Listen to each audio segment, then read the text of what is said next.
What's up, everyone? Welcome back to the PFN Scouting Podcast. I'm Ian Cummings, joined by my good friend and co-host, Derek Tate. You might notice the background is different. I'm on a family trip. I'm across the country, actually. We're in Idaho right now. But we're popping in to do the podcast because we have a lot of action to cover from week one of the college football season, and then also a little bit of a preview for week two, some intriguing matchups. But first off, Derek, the college football season is officially here. We are in the thick of things. We're not previewing it anymore. It is here. And the NFL season is here too. So as a fantasy analyst, I know you've got a lot on your plate, a lot to look forward to as well. How are you doing? How are you hanging in, especially with the action picking up? Oh, I'm all juiced up. The Florida State Seminoles are 0-2, but that's a different topic for a different day, I suppose. But the NFL season starts tonight.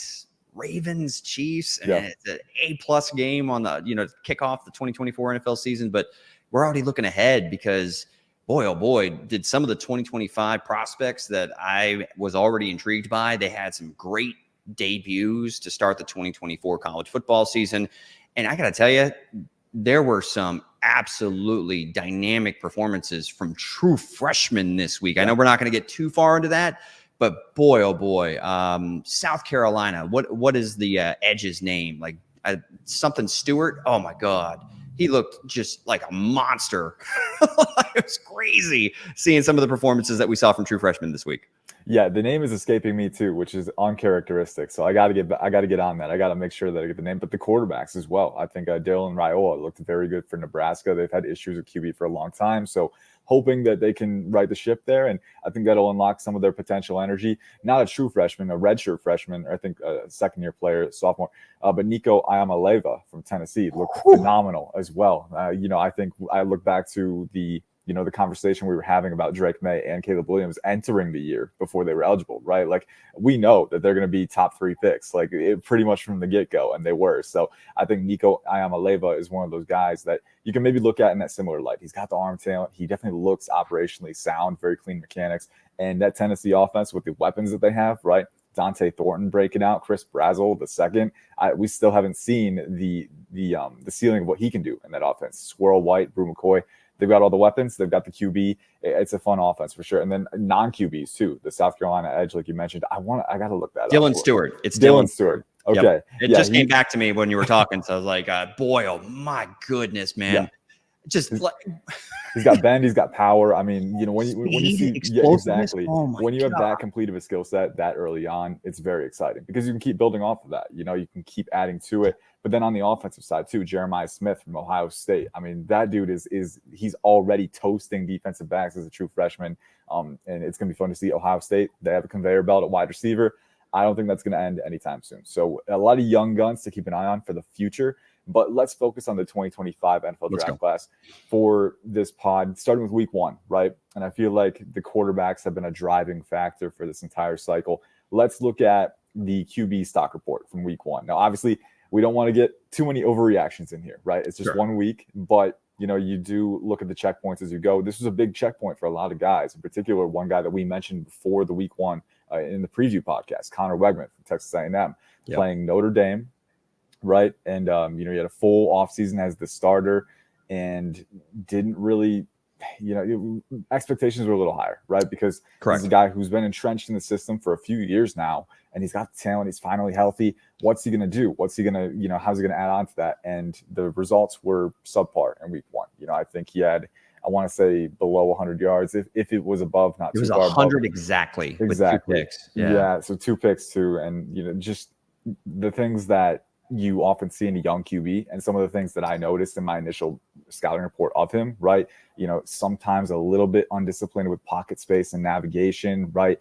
And the uncontrolled mechanics under pressure, the lack of poise. I think those things really played a hand into kind of eroding his game before he could ever string together solid reps and get composure in this one. So that young QB, those young QB flaws are still showing up for him. At least that's kind of my understanding of it. What did you see from Wegman and Riley Leonard on the other side too? That was it was a highly billed QB matchup, and neither guy really. I think they both left that matchup with many more things to prove to onlookers. Well, right. And I understand that both defensive units have talent on the other end. So this was not, a cupcake matchup that we saw some of the, other signal callers that put up monster video game type numbers. That wasn't the case. This has college football playoff type of implications. I think definitely for Notre Dame. And while Riley Leonard didn't break the slate by any stretch, he proved that he could be a game manager and certainly flashed some of that rushing capability upside in big moments too. So I thought he was able to handle the pressure in a hostile road environment there with the 12th man in Texas A&M. I thought he looked, even though his numbers weren't great, he managed the game. He was able to handle adversity on the road, and we didn't see that from Connor Wegman. He looked rattled. He looked shook at times. It got off to a decent start, but then once things started to unravel, he couldn't stop the bleeding. And you, from a quarterback that we do think has the physical skill set and the tools to be a day one talent. Yeah, that you want to see the composure. And certainly, he went 12 of 30. For 100 yards and turned the ball over twice. And one of them was I thought a bad interception. Nice play by Xavier Watts, who is, a future NFL prospect in his own right. Yeah. But you got to be able to tighten those things up, the mechanics and certainly the decision-making. And we saw some of those things come unraveled when tested against a very talented Notre Dame defense. You can learn from it, though. It's not the end of the world. It's one bad game for Connor Wegman. Doesn't mean that he's going to be a terrible player for the rest of his collegiate career, but you wanted to see more reps. He got those reps against a very quality defense, and he didn't pass the test, but he's got time to be able to kind of get it figured out. Yeah, for sure. And that was the whole lesson of our preview for him, right? Is that this is a test, right? It's not the deal breaker. It's not the conclusionary effect. Like, we're not going to come away from this game thinking like, all right, we're locked in. This is what we think of this guy. It was a checkpoint, right? What kind of progress has he made? And the answer right now is we're still waiting to see it, right? It's not that it hasn't happened, but that Notre Dame defense was tough. You've got the defensive line, right, to generate interior pressure. You've got Xavier Watts, who is a ball hawk, who if you idle with your eyes a little bit too long, like a lot of young QBs do, he's going to take advantage of that. He's going to jump that route or jump that zone as well. So Connor Wegman, to me, the poise needs to improve. The composure needs to improve through these kinds of games. But then also the processing is still improving as well. I think getting the speed of the game down pat, especially without consistent reps, that's going to happen. So we're still waiting.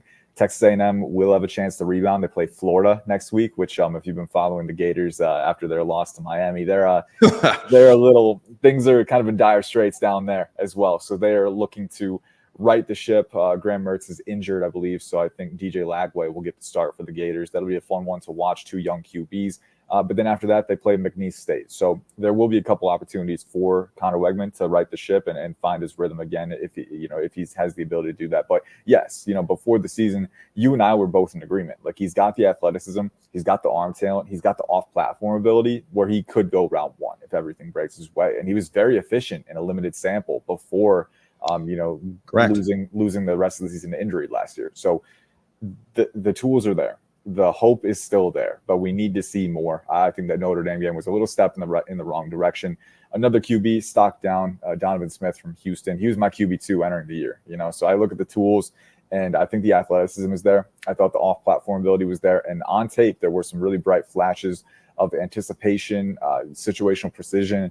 But he was pretty much very, very similar to Wegman, just out of sorts in week one. I can't really explain it. And this was against UNLV, right? The UNLV Rebels beat them 27-7. That's never a result that you want to see for a highly talented QB prospect. And the game breaker for Smith his entire career has been down-to-down consistency. We know he's got the talent. We know he's got the physical ability, and the flashes of operational utility are there. It's just we need to see it more consistently. We need to see it on a routine basis, because at the NFL level, if you make one mistake, NFL teams are going to capitalize on that. They're going to eat, and it could be the last opportunity you get if you can't string together good reps. So Donovan Smith, accuracy, decision-making, things that he's still working on. And this week, another tough test for them. Not a Big 12 opponent anymore, but they do play Oklahoma, who's, I believe, ranked 15th now. So, That is a game it's tough to have a get right game after playing UNLV when you now play Oklahoma, right?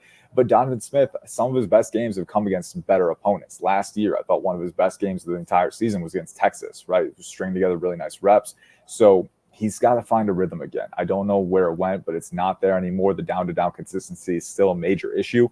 And it's a lot more concerning for a guy like Smith because Wegman is entering his first season of eligibility. Donovan Smith is a redshirt senior. He's been around the block a little bit. He has a lot of starting experience. So this is the year. It is kind of get up and go time, right? And it's tough to, feel that pressure, but it's there and it's not going away. And you've got a big matchup against Oklahoma. I think it is an opportunity for him to right the ship. But if we're seeing this kind of inconsistency, this kind of volatility against UNLV, which, to their credit, they do have some talent. They got some guys through the transfer portal, but I'm not going to mince words. It's UNLV, right? You're Donovan Smith. You play in the Big 12. You should be able to string together some nice reps against this team. And he wasn't able to do that. Oklahoma takes it up a couple notches. So it's going to be tough, but he is falling down the board a little bit early on off this impression, right? You never want to overreact. He's got the talent, but still, for an older QB prospect, that's the key. For an older QB prospect, yes, you really got to see him correct things right now. Yeah, obviously disappointing to see, Donovan Smith, turn the ball over twice. He also, that UNLV front generated 5 sacks. Like it just the offense never got out of neutral. It felt like that, just 7 points against the Rebels. Certainly a disappointing performance. But again, it's 1 week, so yeah, there's some bad tape now on Donovan Smith for the 2024 campaign. But when it comes to any quarterback that has just a bad game, I really pay a lot of attention to how they respond. Yeah, like the rebound. Yep. How do you respond after a bad game? And do you get back in the lab and do you prepare and show up the next week? And that's what I want to see from Connor Wegman, who, looked like he was playing late. The mechanics, kind of fell apart as far as poise go. Once things started to come unraveled, it felt like everything came unraveled for Wegman. And that was still a close game, even in the fourth quarter, even with Wegman struggling. So I'm not saying he was god awful, but it was certainly a disappointing performance based off of what we think. And the same thing can be said for Donovan Smith.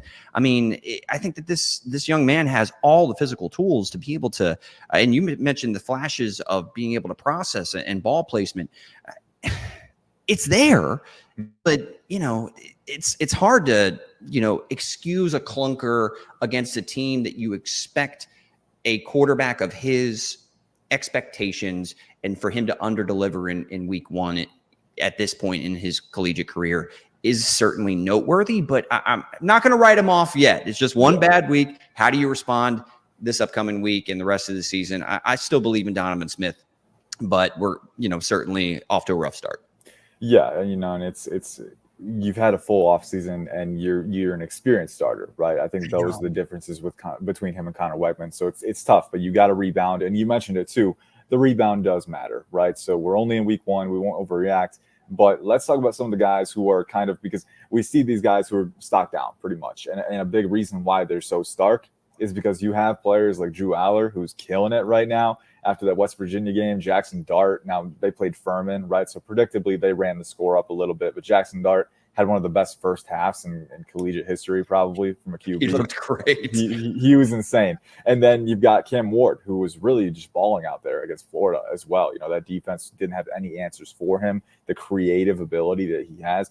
I think those 3 are probably the biggest stock-up QBs. Carson Beck and Shadur Sanders, you're in my 2 QB1s. I think they were kind of steady. They were kind of just cruising along. It took a little bit for the Georgia offense to get going, and I think a big reason why they were able to run away with it eventually is because the Clemson offense couldn't get anything done, which is another story in itself. But Cade Klubnik, another player who we need to see a little more from for sure.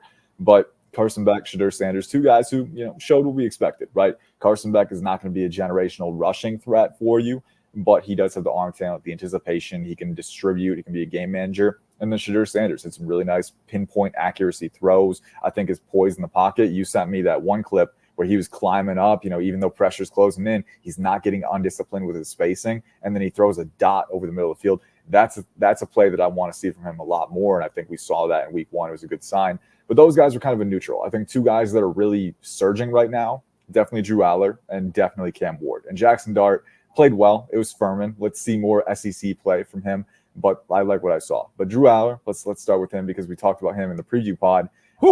Andy, yeah, I know you're excited because you've been high on this guy for a while. He was a top 5 QB for me entering the year as well. I liked him a little more than Wegman entering the season. I think the processing was there. I think the arm has a little bit more juice, not a little bit, a decent amount more. That's not a slight to Wegman. That's just like Allar's got a freaking cannon, right? But he's got the arm elasticity, the angle freedom too. And, I think the pocket navigation, that was another thing that I was pretty impressed with. I think the pocket mechanics could have improved last year, I think, but his spacing, like his ability to stand in and deliver, that was not lacking. It's just make sure that your feet are in sync, make sure you maintain that synergy even when there's pressure, because a lot of young guys, they're willing to stand in, but those little heat of the moment, those little instinctive, impulsive corrections can, kind of adjust your base to a fault. And Drew Allar in week 1 played West Virginia. West Virginia, respectable team. They have a respectable defense. Aubrey Burks is a great player in the secondary. They've got Sean Martin up front on the defensive line. So they have some talent for sure. And Drew Allar played very well. I think 11 for let me know if I'm misremembering, but I think 11 for 17 for 216 yards and three tutties. I knew he was over 200. I knew he was 11 for 17. The efficiency is crazy.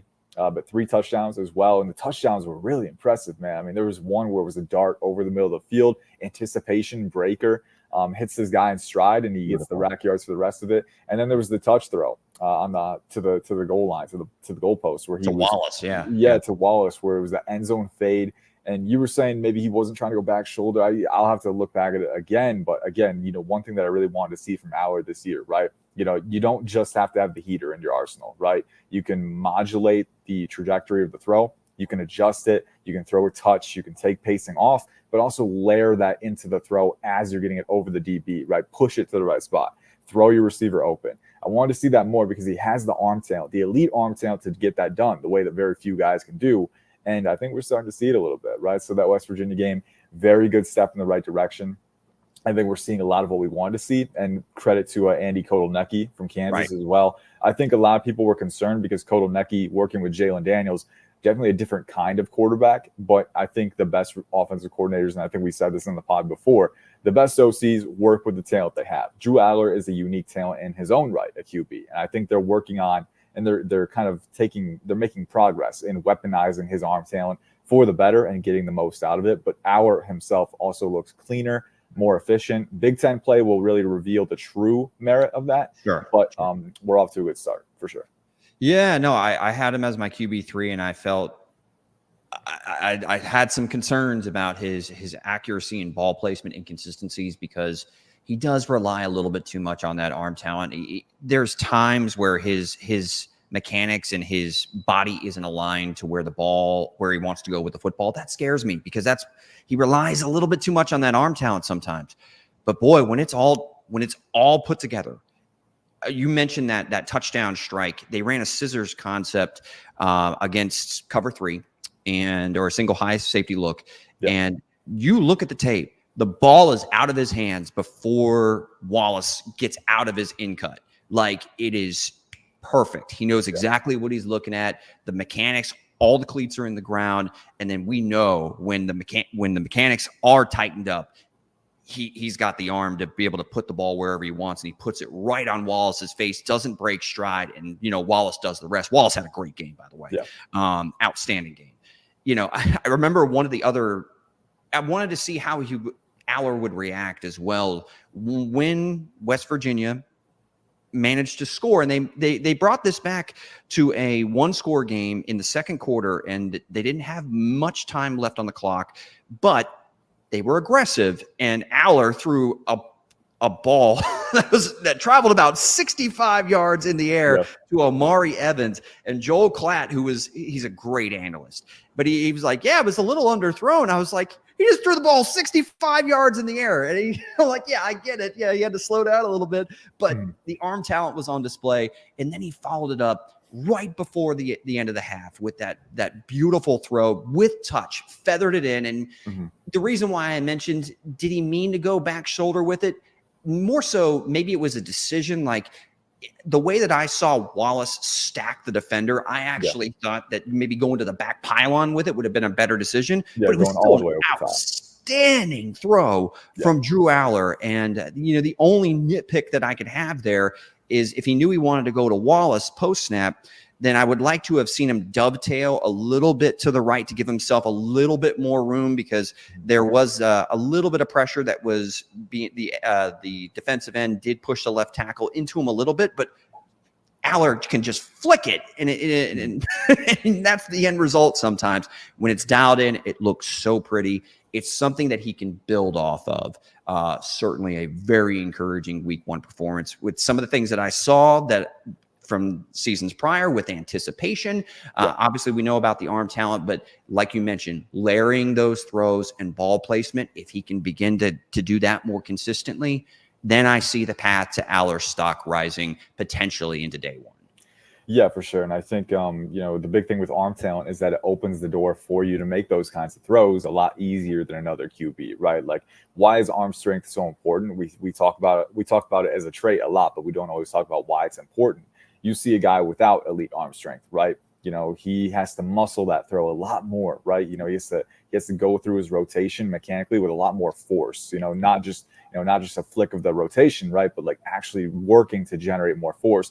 And when you put too much work in, that can create volatility with your placement, with your release placement, right? But then also you don't always have as much control over your trajectory and placement, because you're just trying to whip it with enough velocity that it beats the coverage and that they don't get enough time to close in.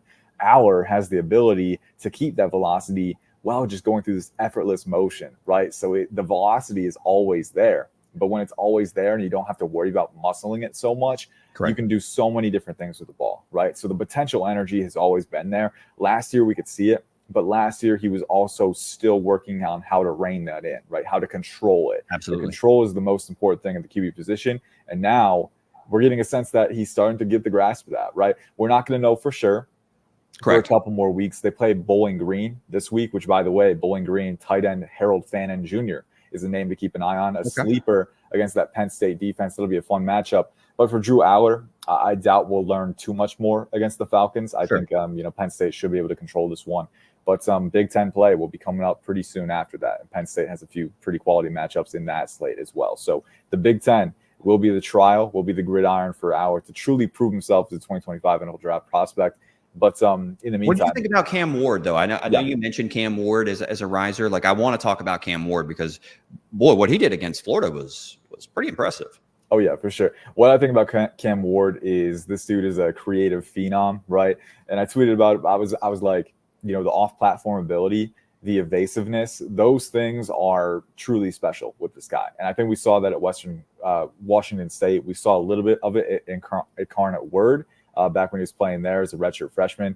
He's come a long way since then. And I think Miami has kind of shown he's got the talent around him now. He's got the running back. He's got receiving talent as well.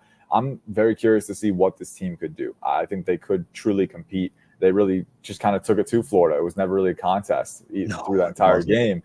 But Cam Ward specifically, I think the creative upside, the creative potential, the ability, the instincts as a creator, those are things that I value a lot at the QB position, because you look at the NFL level, what are you going to have to do? You're going to have to withstand adversity at a certain point in time, right? Whether it's the pressure getting to you a little too quick. We saw there's that one touchdown throw where pressure came up the middle, right? And he pivots immediately, rolls out into the flat. He's rolling to his left, and he's still able to rotate his hips, get around it, and just throw a dart to the back of the end zone before the DBs close in and wall that off. Right into a tight window. The ability to do that, to stay in control, even in those chaotic moments, that's what makes Cam Ward so appealing to me. Now, on the flip side, I still want to see, in this one game, I think was a very promising step. But over the next few games, I do want to see more control in the pocket, in a controlled environment, right? Because, Cam Ward will kind of rely on that creative ability to a fault sometimes. And I think especially last year, there were plays where he missed a read, right? And you miss a read, you hesitate, you're losing time. Eventually, pressure is going to get to you, and you got to roll out, right? So I think Cam Ward, sometimes he gets into those situations to a fault because he misses opportunities early in reps. But overall, I think the creative ability is something you can't teach. You either have it or you don't. Cam Ward has it. And not only that, but he's got the elite arm elasticity to layer really impressive throws, man. Throws into tight buckets that very few QBs can reach. Allar has more arm strength. I think he has more velocity. But I would argue that there's very few players with Cam Ward's elasticity, angle freedom, trajectory manipulation. He has the full palette of tools. He has the full pitch arsenal in his toolbox, and he can use it very well, even in off-script situations. So the creative talent, we saw it. It's there. We saw it again in week 1 in a dramatic display, right? But my hope is that we're seeing more control and more maturity with those tools.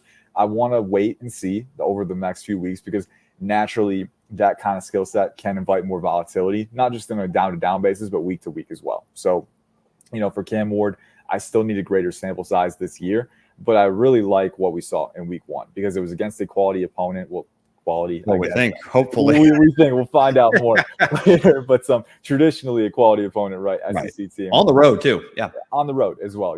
On the road, you want to control the game early. He did that. So Cam Ward, the biggest thing, I wanted to see more control, more maturity. We know he's an elite creative talent. I think we're seeing a little bit more of that, but we need more games this year at Miami to truly lock that in. But I am excited. I am bullish. I think he's moving in the right direction. Week 1 confirmed what we already thought about Cam Ward, but all it did was just tell me, this guy is dynamic as an off-script creator, and arm talent is, maybe it's not Drew Allar, but very few people are. It's certainly, right in that quantifiably elite range as far as arm elasticity goes. Like you said, being able to drop the arm angles and throw off platform, it's there. Of course, there's a part of me that's like, well, I saw a lot of encouraging things, but there's the other boxes I want to check later in the year, and I want to see if we get those answers to the test for Cam Ward, against other opponents as this season progresses. Because if this team is for real and Florida's not as bad as they looked in week number 1, because Miami just punched him in the mouth from the jump, and a big reason why was Cam Ward played outstanding.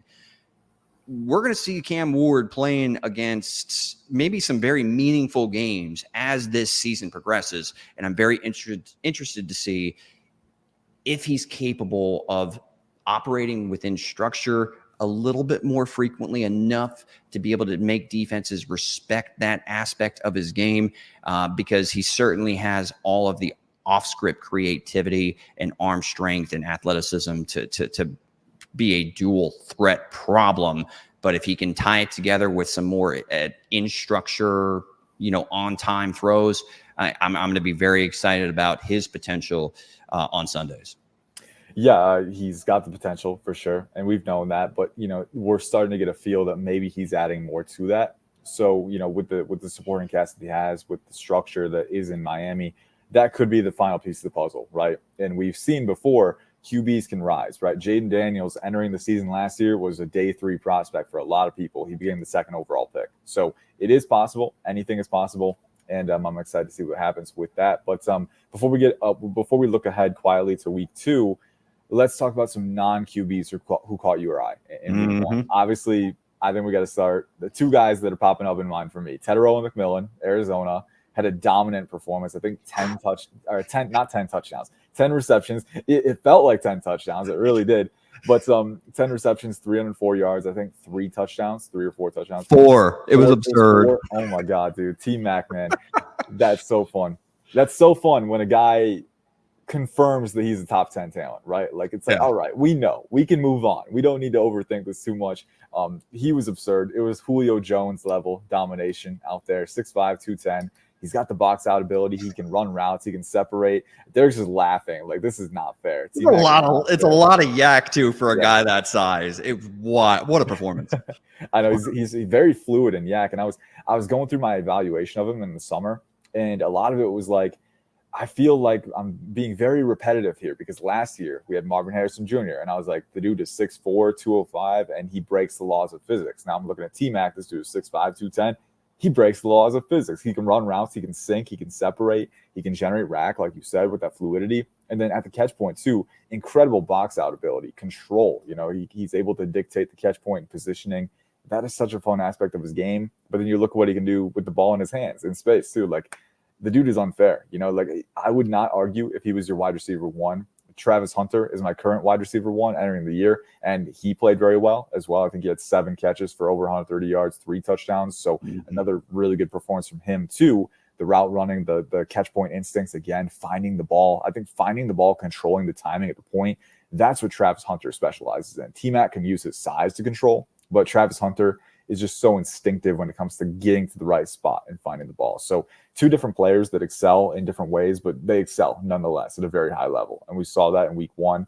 T-Mac, I get the sense you want to talk more about T-Mac here. I want to give you the opportunity to wax lyrical about this guy. So what did you see from him in week 1? He's giving me some Drake London vibes. Ooh, I like that. Some guys that size are not supposed to be able to move as effortlessly and fluidly as he does. Yeah. Do I still have some question? Do I think that he's an elite vertical threat with his top speed? Probably not, but his ability to get in and out of breaks and change direction, set people up, all of those were on firm display. And even though, he may not have crazy top end speed, he certainly has enough to be able to house it if when he gets in open space. And he's more of a strider, right? Yeah. Like he's not somebody that's, a blazing fast track guy, but maybe some Mike Evans in that regard. He's moving faster than you realize because of how big he is. His hands at the catch point, we already knew that. And there are this type of outstanding performance. And I know it was against the Lobos. I get it. But what else can you ask the guy to do? Whoever he's playing against.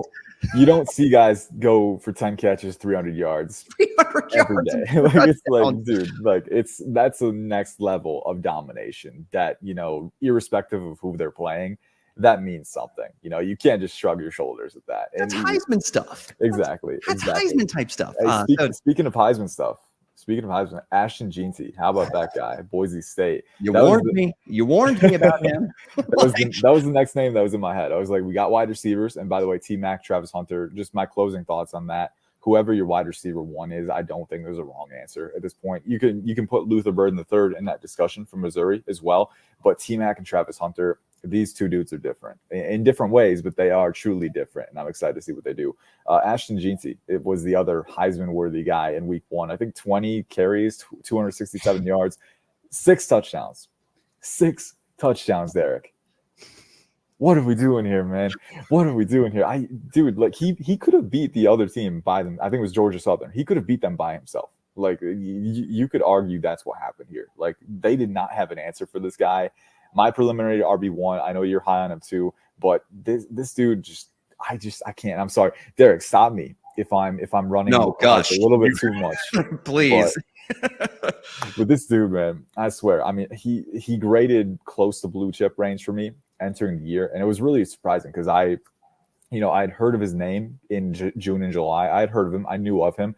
And the CFN guys, Cam and Ali, they were very high on him as well. They were like, "Hey, wait till you get to Ashton Jeanty. You're gonna be impressed. You're gonna be excited." I didn't realize how much, because my RB1 was Ali Gordon II at the time. I grade Ashton Jeanty. This dude is insane. He's got the explosiveness. He's got the speed, the contact balance, the elusiveness, the vision, creative instincts, every trait that you could ask for. And he's an incredible receiver as well with the route running and the fluidity. So I was like, okay, RB1, let's see how he does. This dominant performance that he turns in. Not even dominant. I don't think dominant describes it well enough.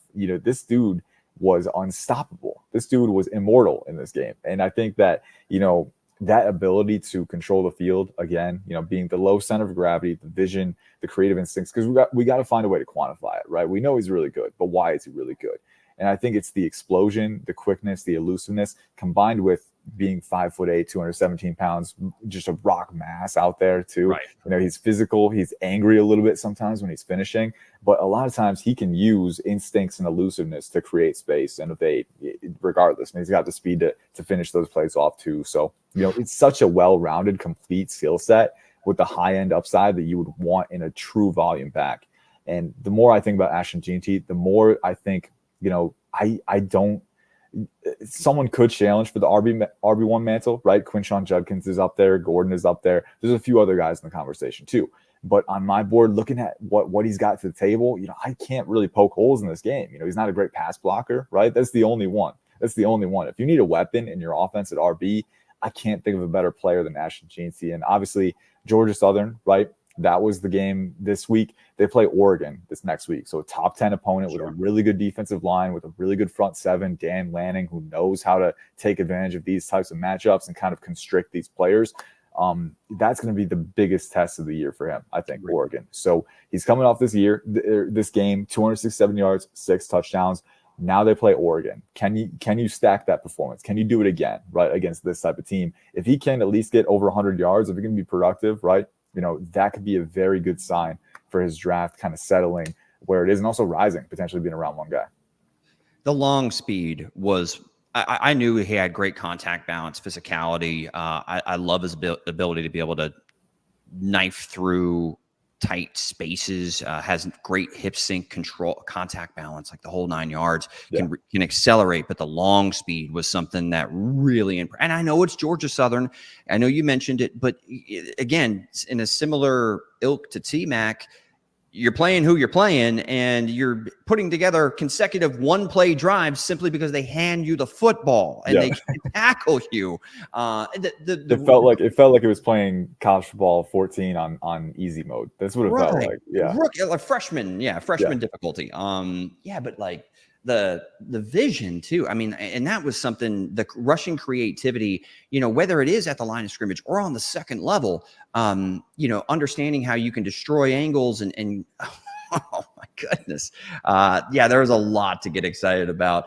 And I had Quinshon Junkins as my running back 1. Was a little underwhelmed with his debut in Ohio State. Of course, it's a very crowded backfield with another NFL prospect in Travion Henderson, who had his nice moments in Ohio State's debut.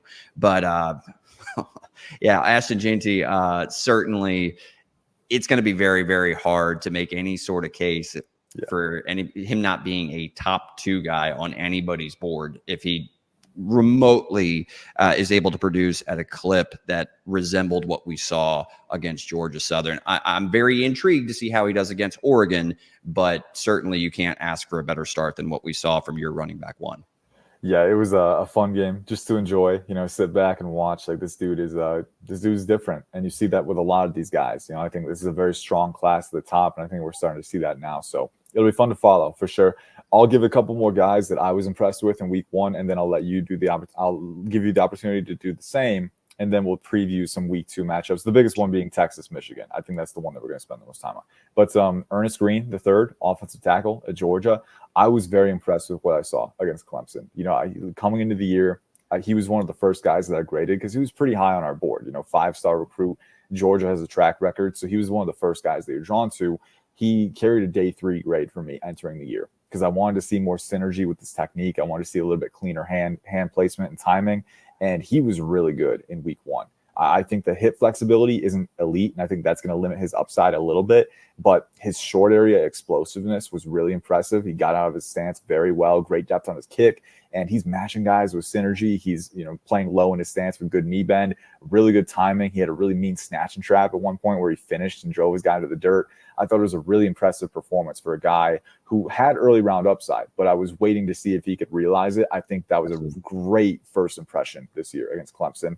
Tyler Barron, edge rusher from Miami, was really wreaking havoc. 2 tackles for loss, a sack, a lot of pressure as well. He was originally at Tennessee, and he caught my eye at Tennessee. 6'5", 260, more of a power rusher at Tennessee. They used him a lot like Lucas Van Ness at Iowa, where they moved him across the front, 3-tech, even some shaded 1-tech, right? But just being that battering ram. And at Miami against Florida, he was winning with bend on dip and rips, getting around the apex. I'd love to see that speed and finesse from a guy with that size. If he continues to be that productive, it could really help his stock. So those are 2 guys that stood out to me. Any other names that you wrote down, Derek, from week 1 that stood out to you? Yeah, one that stood out, and it was actually from the Penn State game, Kevin Winston Jr. 12 total tackles and a forced fumble. Man. He was flying. The processing ability, and he magnetizes to opposing ball carriers. Like it's Velcro. You're not getting out of the vice grip. And he plays with that physicality that made, and it was an encouraging week for a bunch of safeties. I thought Xavier Watts played very well for Notre Dame against Connor Wegman and Texas A&M. Malachi Starks did Malachi Starks things. Gosh. He is still. I can't believe we haven't mentioned him yet, man. But I mean, it's just kind of like a normal Tuesday, right? Like, oh, Malachi Starks is doing something crazy, right? Right, and we're going to get to Michigan and Texas here shortly. I thought that Will Johnson was as good as advertised, but certainly Kevin Winston Jr. Is one that, watching that Penn State game, he was just all over the football field, and that's what I've seen from him when I've gotten a chance to take a closer look at his tape. And it looks like he may have even elevated his game from what I saw from him last season. So very encouraged by his performance. And I honestly believe that there's a chance that he could start to sneak into the day 2 conversation, if not very late day 1, if we continue to see exactly what we saw in week 1 from Winston at the safety position. Yeah, a lot of upside, size, athleticism, physicality, a lot of things that you want. I think that Big Ten safety group as a whole is going to be intriguing to watch this coming week. Actually, Iowa and Iowa State, they play their yearly rivalry. And you've got Jeremiah Cooper on Iowa State side. You've got Xavier Nwankpa and Sebastian Castro on Iowa. So that'll be another fun matchup. The Big Ten is not sparse with safety talent. There's a lot there for sure. It's going to be fun to watch that. But let's get into a little week 2 preview. We got around 10 minutes left. So we'll only hit some of the a few minor matchups that I want to get into real quick. We'll just touch on them very quick. But Nebraska plays Colorado. So Shadur Sanders, Travis Hunter going up against Dylan Raiola, 2027 prospect, probably true freshman, but played very well in week 1. That'll be a fun one to watch, I think, for Hunter and Sanders especially, because this will pose a greater threat than last week's North Dakota State did. You've got Taylon Green from Arkansas playing against Oklahoma State. That's a fun matchup. Taylon Green, Boise State transfer, athletic, has arm talent for sure, played very well in week 1. How does he do against a ranked defense now? That's going to be the toughest test, but he could be a wild card in this QB class if he stacks together good games. We'll see. Operationally, still a lot to learn about him, but the talent is there for sure. So keep an eye on that. And then one more game that stood out to me that I'll touch on real quick: NC State versus Tennessee. I think this one it's another ranked matchup. Nico I, we mentioned him earlier, going up against a really tough NC State defense with a lot of experience, a lot of physicality. Davin Van up the middle on the defensive line. They got Sean Brown, really physical, fast-flowing safety, and kind of a strong safety, box linebacker hybrid, but he can move. He's a good player. And then on the other side, Anthony Belton, offensive tackle, very big guy. His nickname is Escalade, and it's I think it's earned, 6'6", 336. He will be going up against James Pierce Jr. So speed, explosion versus that mountain of a left tackle. That's going to be a fun matchup to watch as well. So Tennessee, NC State, and then Tennessee's receiving core. Chris Brazzell, I think he had some good reps in week 1, but I'm really waiting to see the full extent of it at Tulane. He was very impressive. So we will see there. But those are some quick matchups that are catching my eye. The premier matchup, though, this week, it will be, I believe, high noon on Saturday, Michigan and Texas. Derek, this is a fun one right here. Top 10 matchup. And I think that the cumulative amount of 2025 NFL draft prospects in this game might exceed 30 or something. It's insane right. how many guys are on these two separate teams. What matchup are you gravitating to the most here? I think obviously Will Johnson is the top-rated prospect in this game, going up against Isaiah Bond over at Texas. That's gonna be fun if they line up side by side a little bit. But you got others too. I think you get Kelvin Banks Jr. I think that Michigan defensive line is very versatile. He might get some stunts with Mason Graham coming his way. Even I want to see that. Yeah, Josiah Stewart, Derek Moore. That'll be fun. And then on the other side, Colston Loveland. We saw in week 1 the Michigan offense is going to run through Colston Loveland, Jedi Barron, Andrew Makuba. How are they going to deal with that because he's got the size advantage? But which matchup are you looking forward to the most? Which matchup are you just like jumping at the seat saying, I want to see this and I want to see this in 4K? Will Johnson versus Isaiah Bond. Yeah. That's the one that, because I have Isaiah Bond as my wide receiver for, entering the season. And we saw some flashes in his Texas debut that, he had to like readjust his helmet on one rep in the red zone and still dusted somebody and created about 5 yards worth of separation in the red elite area. Levels of multitasking right there for sure. Hey, it's Mr. Bond. He's going to do Mr. Bond things. But that matchup against Will Johnson. Will Johnson had a outstanding pick 6. The dude is legit.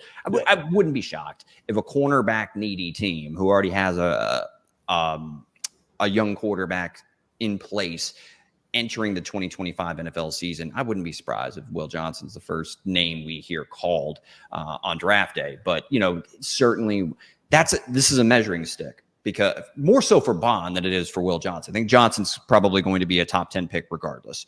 But what can Bond do against this Michigan secondary that when he's matched up in those occasions against Will Johnson, I'm very interested to see how he's able to get into his routes, STEM IQ, and the speed of Bond. How is that going to match up against Will Johnson? I'm going to be very, very intrigued. This tape is going to be some of the most compelling potentially for Isaiah Bond, and whether he is a day one talent or if he's an early day two type of player entering the NFL. Yeah, for sure. You look at Bond, 5'11", 185, so he doesn't have the size advantage on Will Johnson, 6'2", 202. But at the same time, I think one of the trademark traits of Bond's game is that he plays with that chip on his shoulder, that physicality that's kind of beyond his size, right? And, you don't expect it, but he'll punch you in the mouth at those second-level stems. He will get you off your spot, and then he can use that searing speed and bend to capitalize on that too. And he's got the route running fluidity, the flexibility, the nuance. He can track the football at the catch point as well. So really complete player. And I'm really intrigued to see what Will Johnson is going to do to combat that. Because Will Johnson, I think, the route recognition was the strong point that we saw in week one. I think he definitely knows what he's seeing. He can see it in real time. He can react quickly. He's got the closing speed. He's got the length to obstruct the catch point, right? The biggest way that Bond can threaten him in this game is with that short area agility and with that combined chip on his shoulder, right? Get him off balance a little bit and then just hit him with a quick pop and get upfield, right? Using those two traits in tandem, that's something that Bond can do that not a lot of other smaller receivers can do. A lot of smaller receivers rely on that finesse, but as we saw with that little helmet adjustment, right? Like he's not shy when it comes to physicality, and he will work through opposing physicality. So you can't jar him as easily as other guys. He will stick through that. And I think for Texas, that'll be a big thing, is seeing if he can, because he's going to be one of the most important pieces for this game, because Quinn Ewers, we talked about him a little bit earlier in the pod, right? But this will be a bigger test for him, this Michigan defense, and especially for a guy who has some early round hype. He's more of a day three guy for me still. I want to see more mechanical discipline, timing discipline from him. But if there was ever a game to prove yourself to NFL scouts and say, like, hey, I can be around one guy, this is it. Come and come prepared against Michigan and show your stuff. And in Ann Arbor, in the big house. In the big house too. There's no replacement for that. There's no replacement. So I think, seeing if Quinn Ewers can match up to that, that'll be interesting for him. But what do you want to see from Quinn Ewers in this one? Because we talked about the QBs. It was a very QB oriented pod after week one. Quinn Ewers is kind of the name that we're not forgetting him, so to speak, but we're still waiting for that game that says, yes, he is an early round guy like we thought he could be when he was a 5-star recruit. What does he need to show in this Michigan game to vault himself into that range? For me, it's just take control, but also show control, right? The discipline, the timing, those are his mechanics can be very lax at times. And I think that generates accuracy, precision, aberrations as well.